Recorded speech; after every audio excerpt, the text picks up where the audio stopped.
If a World Cup was to be held in a nation outside the top 10 nations, what would the IRB focus and why? Okay, so the first World Cup outside the top 10 has actually been chosen. After we do England 2015, we've already selected Japan 2019.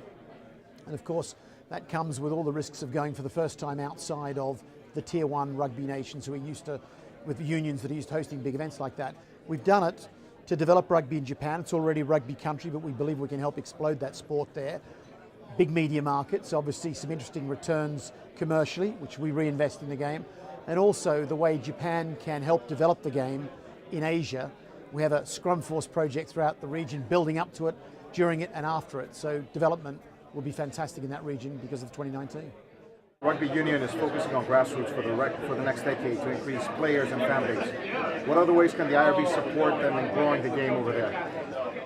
In the US you're talking about? Well, the US is obviously also a market that we're very interested in, mainly because the media side of a World Cup being well broadcast there from an IRB perspective would be terrific.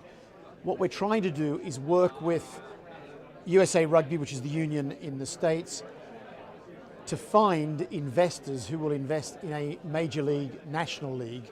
And we've had meetings with several consortia who are interested in setting up a major league.